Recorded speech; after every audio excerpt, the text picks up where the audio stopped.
Boa tarde, amigos. Aqui vos fala o Matheus Chibus, do canal Seeker On, né?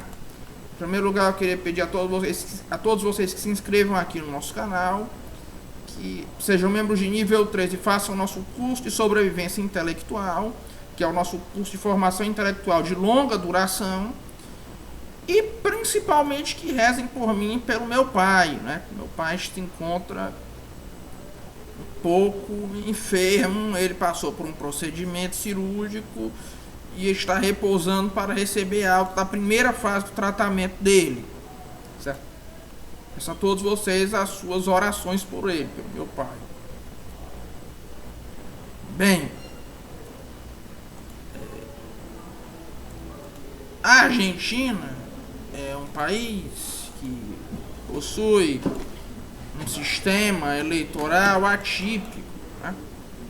Você tem o que se chama de eleição primária, que é uma eleição que meio que serve como uma enquete coletiva na qual as pessoas dizem qual candidato elas irão votar, certo?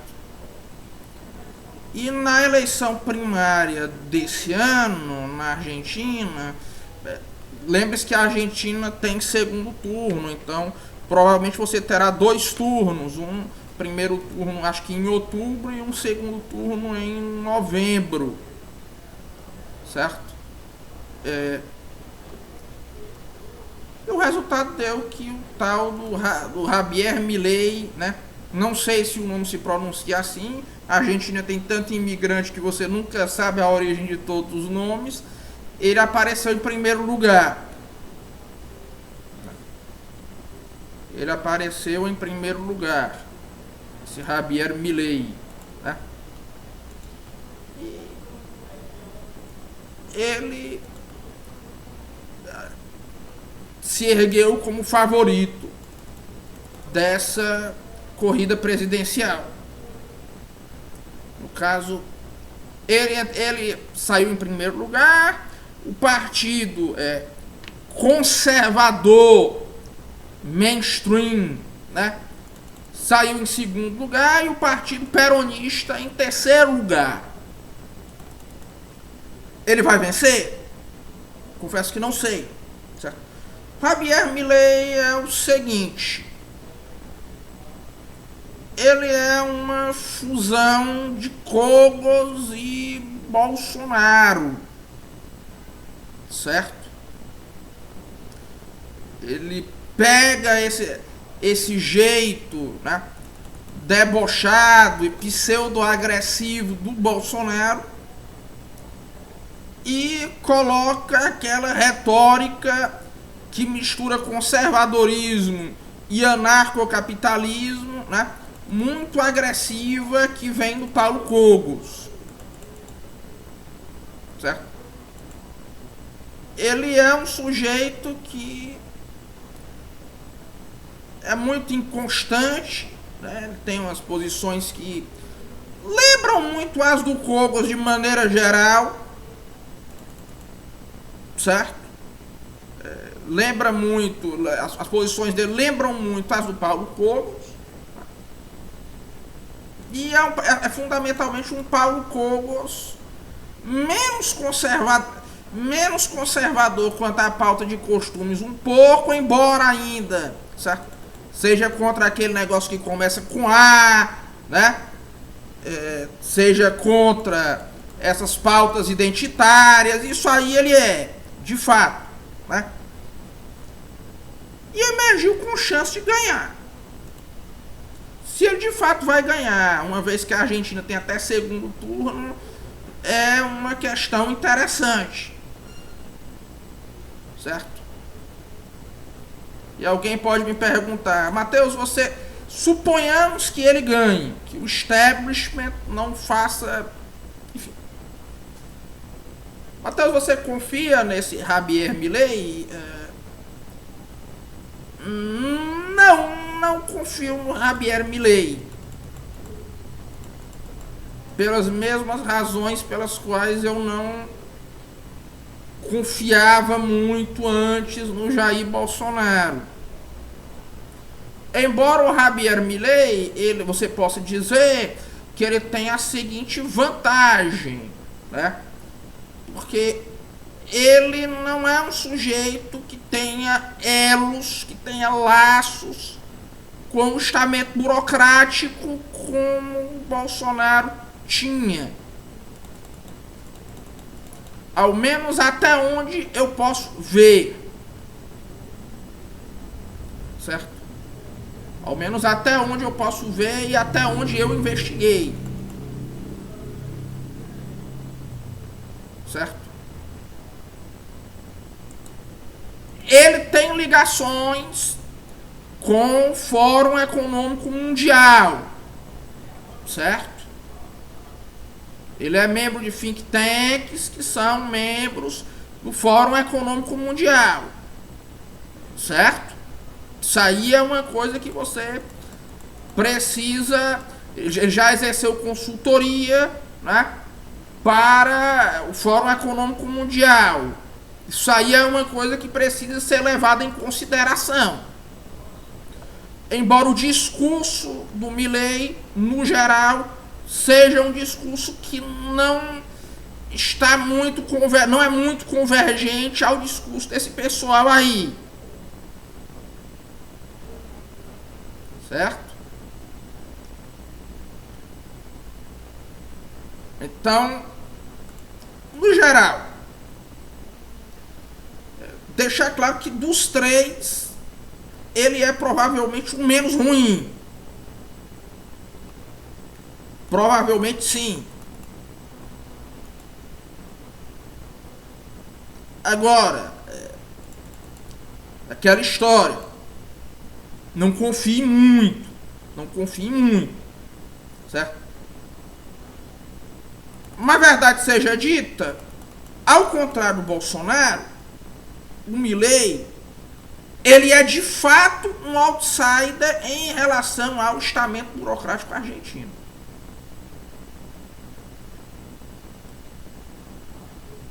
Ele tem ligação com think tanks estrangeiros.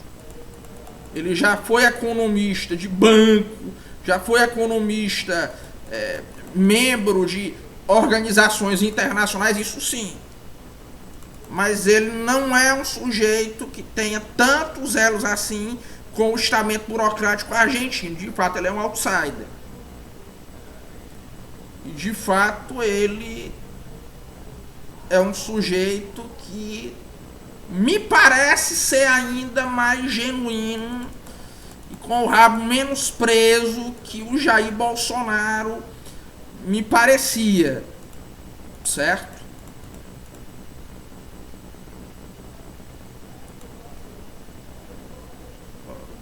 No geral, as pautas dele são, de certa forma, pautas que lembram muito as do Cogos. Parece o projeto político do Cogos inteiro. Certo? Ele é contra certas pautas, né, identitárias, é contra aquela pauta que começa com A também. Nisso aí ele é particularmente estridente. Embora eu pessoalmente não ache uma pessoa mentalmente... Ele não me parece ser alguém mentalmente sadio. Certo? Não me parece. Ele poderá mudar algo... É cedo para dizer. Qual é o problema da Argentina?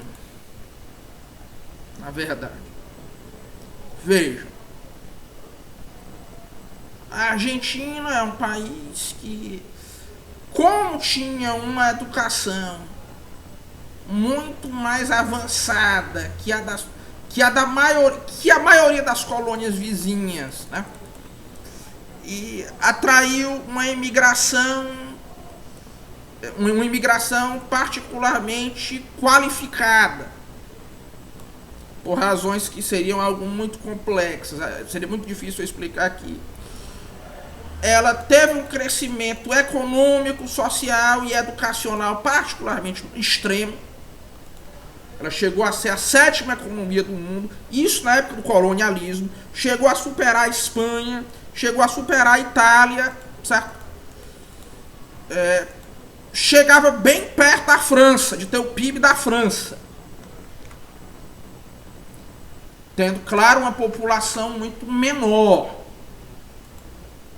Na Itália, e foi muito italiano para a Argentina, eu acho que 50% da população argentina tem alguma ascendência italiana, né? Na Itália existia uma expressão: você é rico como argentino, rico como alguém que foi para a Argentina. E de fato, da Argentina, a quantidade de dinheiro que corria lá era um negócio absurdo, certo? Quando foi inventado o navio frigorífico, então, a Argentina, que era uma grande produtora de carne, teve um crescimento econômico assustador.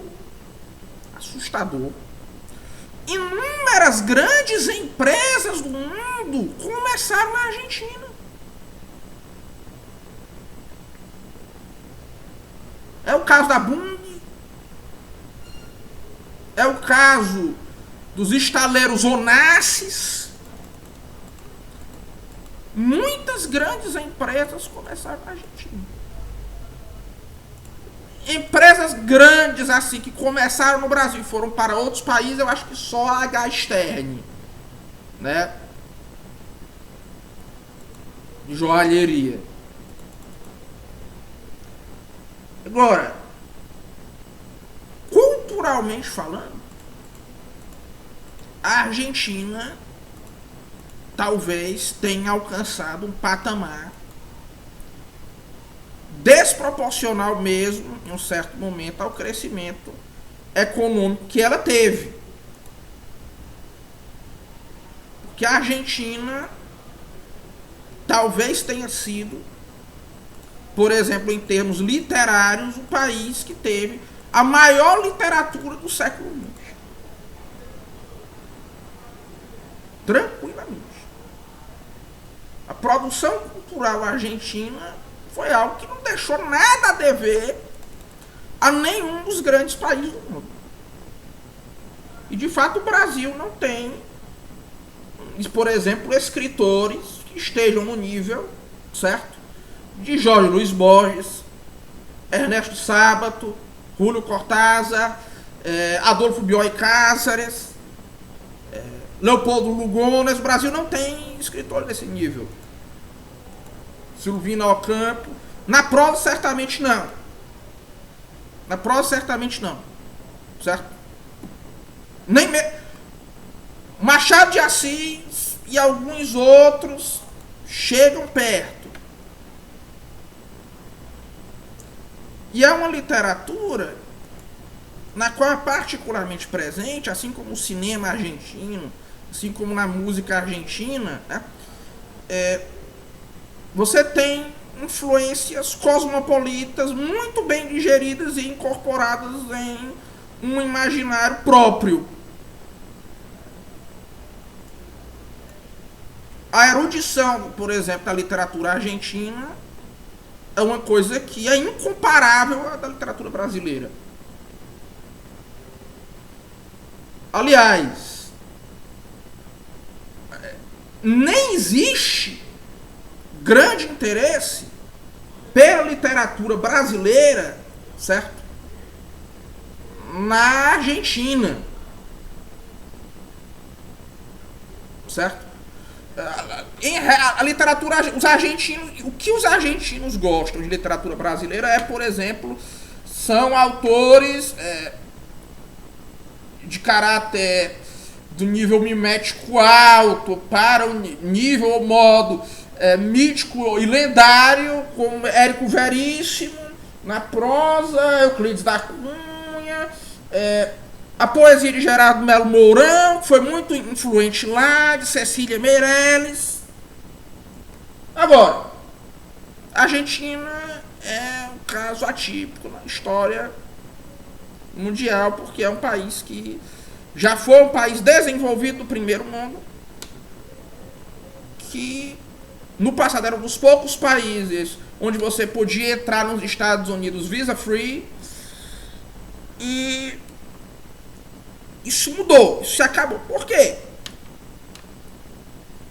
Porque o argentino, em toda essa superioridade cultural, e deixar claro o seguinte, ainda hoje a Argentina pode até não ter mais uma superioridade econômica, e dificilmente, talvez do jeito que está o Brasil até recobre um dia, eu não duvido, mas superioridade cultural, Buenos Aires nunca deixou de ser a capital cultural da América do Sul, e eu ouso dizer que o Rio de Janeiro não é nem a segunda, talvez Lima, Santiago e Bogotá ainda tenham um maior peso cultural hoje, que o Rio de Janeiro. É raríssimo você ter hoje em dia algum evento cultural mundial no Rio de Janeiro, ou mesmo em São Paulo, certo? Orquestra, raríssimo ver alguma coisa importante para o Rio de Janeiro, ou muito menos para São Paulo, raríssimo, né? O que acontece? Bem, a Argentina entrou nesse negócio de peronismo em diante em uma tirania reflexiva, uma tendência à tirania reflexiva. Isso é uma coisa que o Jean Batista Vico fala. Uma ciência nova, né? Você tem a população que chegou ao nível máximo de educação que seria possível. Esse povo começa a querer se dedicar ao ócio e ao vício. Nisso aí esse povo altamente educado, ele entra em um estado de barbarismo reflexivo. Ele encontra então um líder que eles, como são um povo extremamente educado, sabem ser um líder tirânico, certo? Sabem que é um líder que ele governa para os seus próprios interesses. É o caso do Perón, muito nitidamente, né? O Rosa já tinha esses traços, o Rosas já tinha esses traços também. Aí todo mundo vai apoiar esse líder, não é porque esse líder dá ao povo pão e circo.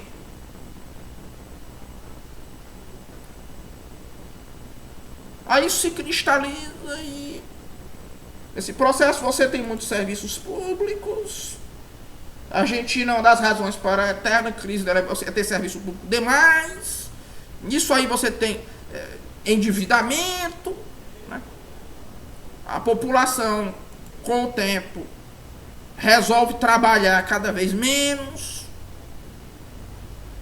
E o resultado é mais gasto público, mais inflação. O resultado é o caos. O resultado final é o caos.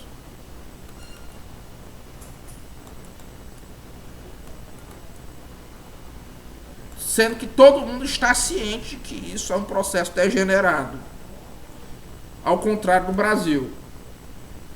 Na Argentina, todo mundo está ciente que isso... Quem é peronista está ciente que isso é um projeto degenerado. Plenamente ciente. Diferente do Brasil, né? Onde quem apoia esse projeto do estamento burocrático, em regra, é semi-analfabeto, né? Enfim, se você for argentino e tiver ouvido isso aqui, eu sei que tem argentinos que vê esse canal, adoro o país de vocês, certo? Até hoje eu acho que uma das coisas um dos estereótipos nacionais mais injustos que se criou é esse de que o argentino é grosseiro. Isso não é verdade. Nunca conheci um argentino. Essa história de que o argentino é grosseiro e violento, né? Isso não é verdade, né? Porque já conheci inúmeros argentinos, tenho muitos amigos argentinos, nunca vi nenhum que fosse grosseiro ou violento, né? O negócio é que americano tinha muito medo de argentino, porque a Argentina era o país que tinha potencial para brigar com eles, certo? Nas Américas, né? E brasileiro também tem um certo complexo de inferioridade, e o argentino não gosta também de muitas das coisas tolas assim da cultura do Brasil, esse telurismo, esse sensualismo, né? Esse analfabetismo, né? Aí meio que Estados Unidos e Brasil, que são os dois maiores países aqui do continente, tem raiva do argentino. Rapaz, impressionante. Os meus amigos americanos, se eles virem um argentino na rua, eles saem correndo com medo. Mateus, aquele é um argentino, aquele é um argentino, aquele é um argentino, né? Enfim, né? Mas mesmo assim, então, se você é argentino, eu sei que tem muitos argentinos que estão no Cicleton, né? Enfim, é isso que eu penso do povo de vocês, né? Que o povo de vocês é um povo que é muito erudito, que é muito divertido, né? Mas que tem uns vícios que estão avacalhando geral, e que, se vocês não bobearem, vai destruir o país de vocês. Ela já destruiu, diga-se, já destruiu. Sejamos sinceros, já destruiu o país de vocês há muito tempo. E vocês não perceberem isso ainda, né? Esse Milei vai resolver alguma coisa? Eu não faço a menor ideia. Provavelmente não. Pois é fundamentalmente isso. Um forte abraço a todos e até logo.